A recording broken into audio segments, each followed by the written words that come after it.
అండి. Welcome back to my channel. It's me RK Lekhya. ఎలా ఉన్నారు అందరూ? బాగున్నారా? ఎన్నో జబ్బులకు ఒకటే ఔషధం మునగాకు.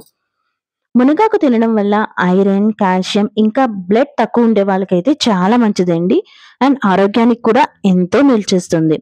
నేనైతే ఈరోజు పప్పు మునగాకైతే చేస్తున్నాను. ప్రాసెస్‌లోకైతే వెళ్దామా? ఫస్ట్ ముందుగా ఒక కుక్కర్‌లో ఒక కప్పు కందిపప్పు అయితే తీసుకొని శుభ్రంగా కడిగి ఒక అరగంట సేపు నాననివ్వాలి.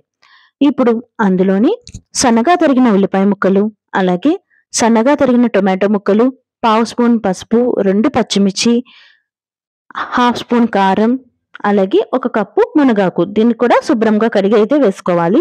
ఇప్పుడు ఇందులోని 1:30 గ్లాసు వాటర్ అయితే వేసుకోవాలి. నేనైతే ఇక్కడ ఒక కప్పు కందిపప్పుకి 1:30 గ్లాస్ వాటర్ అయితే వేస్తున్నాను. అది కూడా వేసుకొని బాగా కలుపుకొని అందులో కొంచెం ఆయిల్ వేసుకొని మూత పెట్టుకోవాలి. ఇప్పుడు దీనిలో ఒక 5 విజిల్స్ వచ్చేంత వరకు ఉంచాలి. ఈలోపు నిమ్మకాయ సైజంత చింతపండు ఒక గిన్నెలో అయితే నానబెట్టుకోవాలి.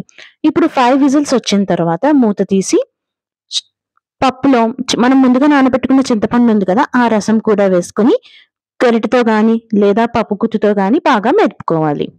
ఇప్పుడు స్టవ్ ఆన్ చేసుకొని ఒక 5 నిమిషాలు మరిగించుకోవాలి. ఈలోపు పక్కన తాలింపు అయితే వేసుకుందాం. దానికోసం మనం స్టవ్ ఆన్ చేసుకొని ఒక కడాయి పెట్టుకొని అందులో కొంచెం ఆయిల్ వేసుకొని 4 వెల్లుల్లి రెబ్బలు, అలాగే తాలింపులు, జీలకర్ర, ఎండుమిర్చి, కరివేపాకు కూడా వేసుకొని బాగా కలుపుకోవాలి.